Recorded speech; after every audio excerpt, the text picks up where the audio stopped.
Imagine this. You're sitting across from someone, a friend, a partner, a family member. The conversation flows, but underneath the words, an invisible current is pulling you under. You leave the interaction feeling smaller, confused. A strange, unearned guilt settles upon you like a fine dust. You find yourself replaying their words, searching for the moment the ground shifted beneath your feet. But you can't pinpoint it. It feels like you are losing your mind, just a little. This is not a failure of your intellect. It is not a sign of weakness. It is the signature of a master craftsman at work. A psychological architect who doesn't break down your walls, but rather finds the secret unlocked doors you never knew you had. We are taught to look for the overt signs of danger, the raised voice, the clenched fist, the explicit threat.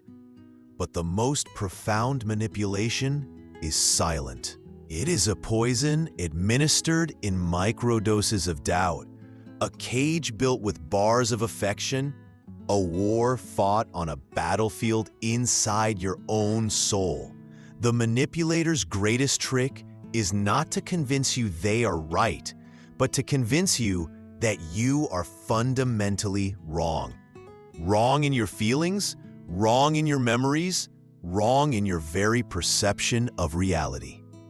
What if the most dangerous predator isn't the one who attacks you, but the one who makes you attack yourself? And here lies the unsettling paradox we so often miss, especially after a lifetime of experience.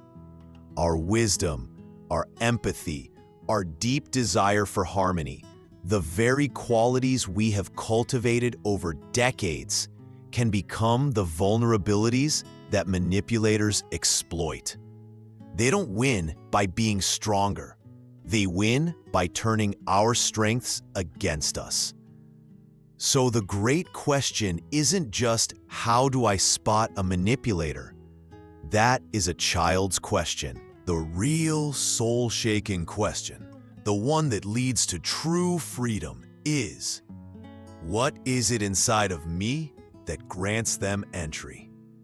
What are the hidden biases, the unconscious agreements I make that allow their poison to find fertile ground in my spirit?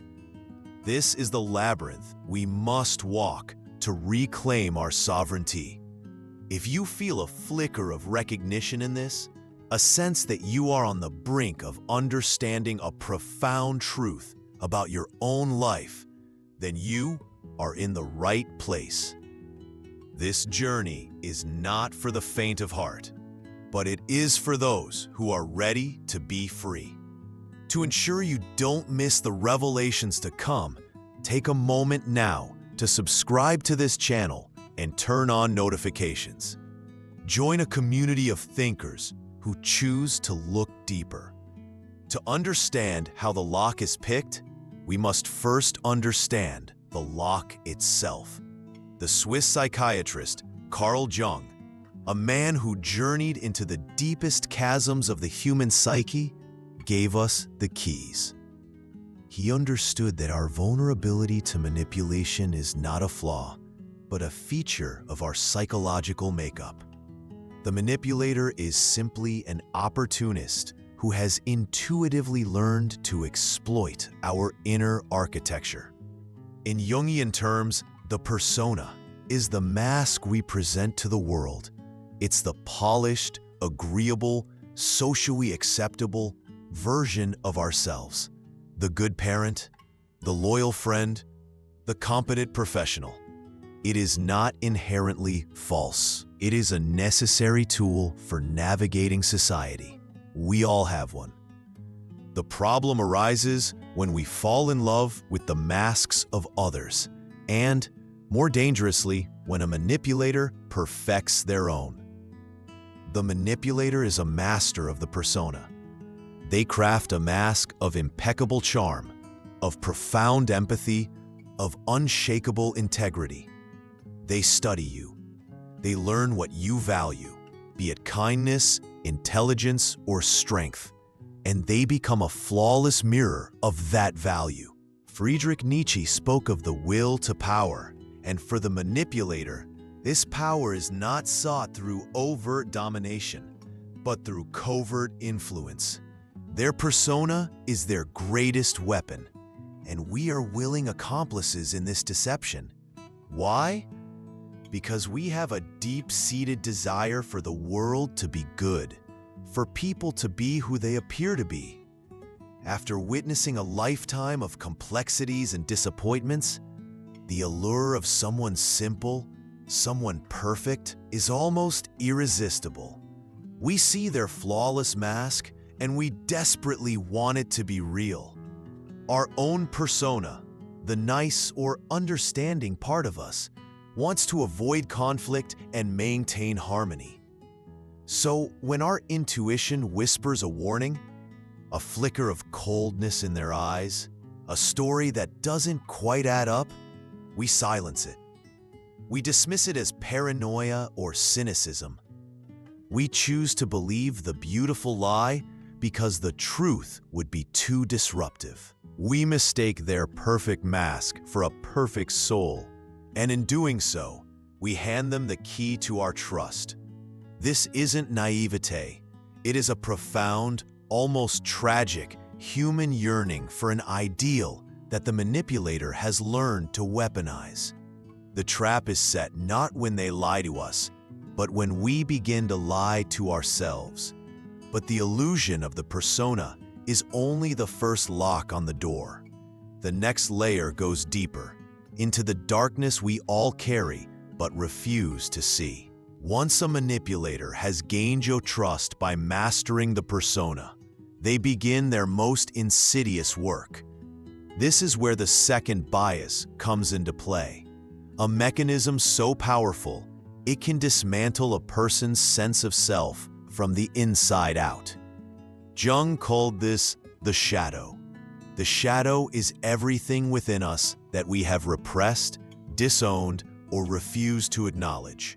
It contains our insecurities, our selfishness, our rage, our greed, all the unacceptable parts of being human. A healthy person learns to face their shadow, to integrate it, to understand that having dark thoughts does not make one a dark person. The manipulator, however, lives in terror of their own shadow. They are a hollow shell, often filled with profound inadequacy and envy. Unable to bear the weight of their own darkness, they do something psychologically brilliant and devastating. They project it onto you. Suddenly, you are the one accused of being selfish when you set a boundary.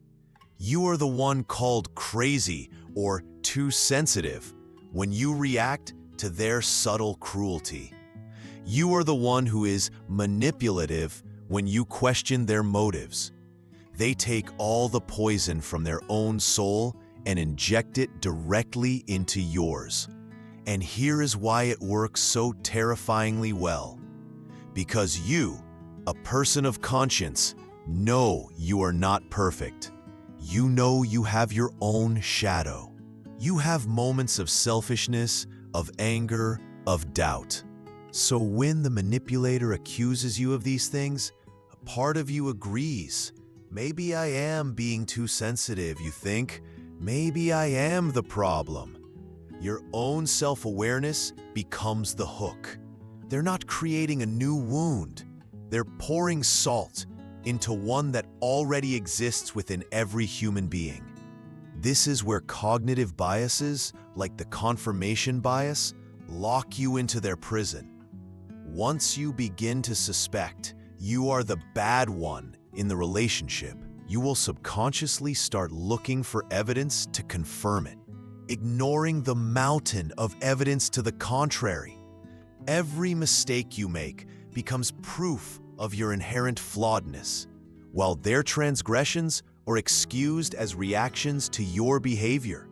The invisible consequence is a slow and steady erosion of your reality.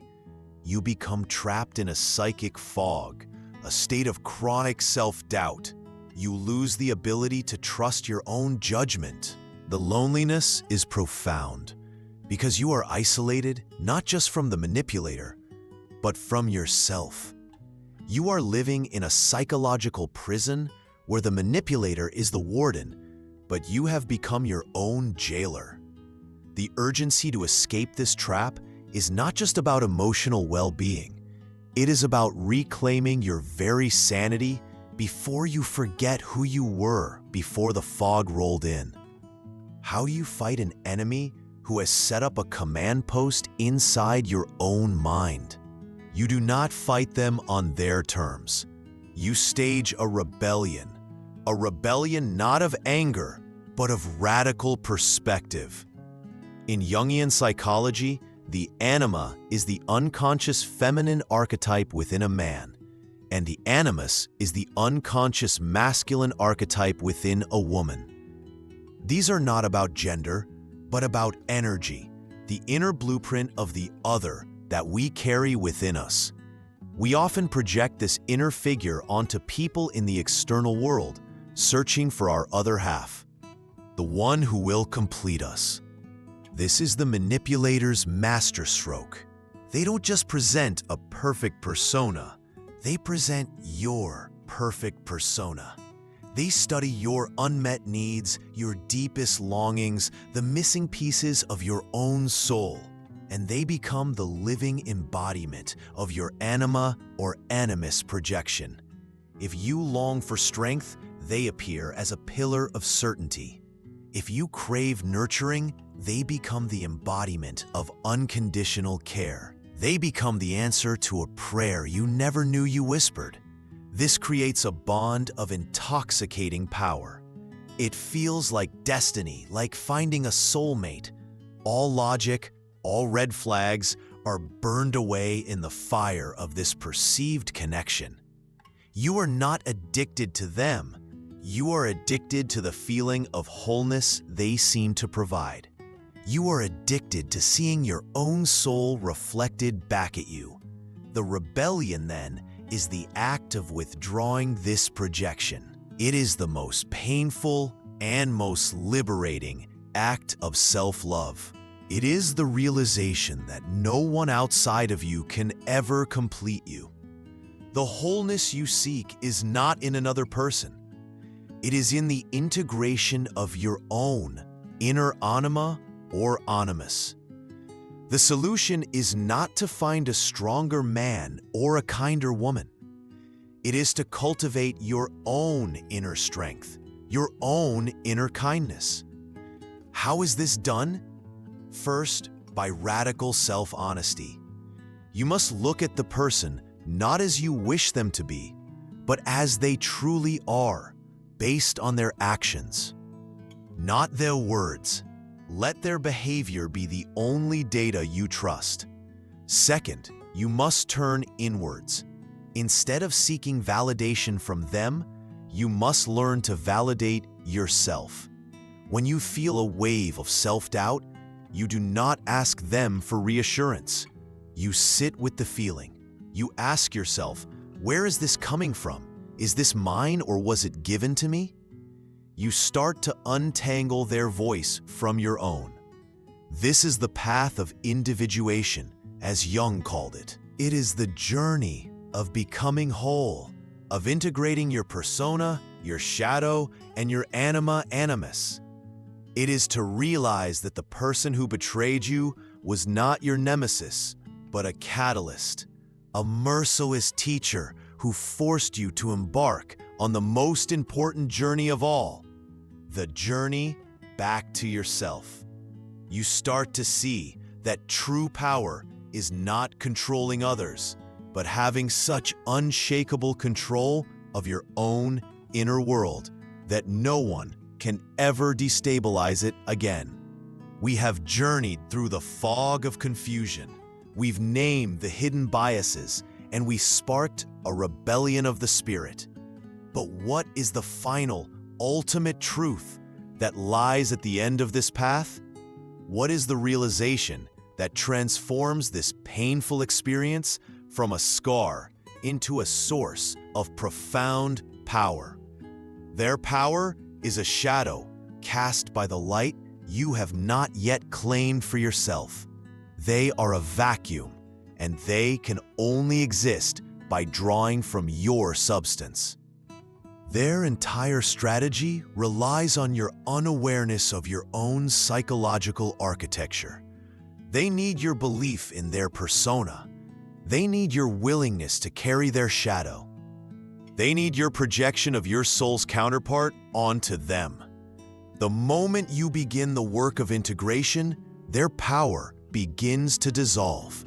When you learn to see and accept your own persona, your capacity for both social grace and social falsehood, their perfect mask becomes transparent, even pitiable.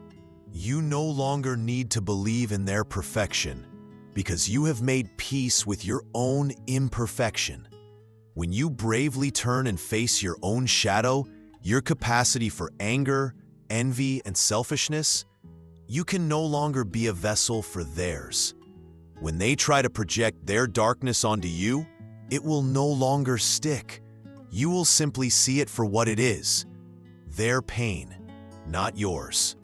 You can look at their accusation and say with a quiet, unshakable calm, "That does not belong to me." Boom. And finally, when you withdraw your anima or animus projection and begin the sacred work of becoming whole within yourself, their allure vanishes. The intoxicating pull they had on you is gone, because the need they were filling is now being met by you. You have become your own source of validation, strength, and completeness. The manipulator becomes irrelevant. They do not need to be fought or fixed or even forgiven. They simply fade, like a phantom in the morning light. They may continue their games, but the game board is no longer in your soul. This is the great paradoxical gift of surviving manipulation. It forces you into a deeper relationship with yourself than you ever thought possible. The betrayal becomes a crucible, burning away everything that is not authentically you, leaving only a core of integrated, sovereign selfhood. You emerge not broken, but forged. You have taken the poison and transformed it into medicine. Your later years are not meant to be a time of retreat, but of deep, authentic power. The power that comes from knowing yourself, all of yourself, the light, the shadow, the mask, and the soul. What has your journey with this taught you? What wisdom have you forged in the fire of experience? Share your story in the comments below. Your journey can be a light for others who are still finding their way through the fog. And if this message resonated with the depths of your own experience, please like this video and subscribe for more journeys into the heart of what it means to be human.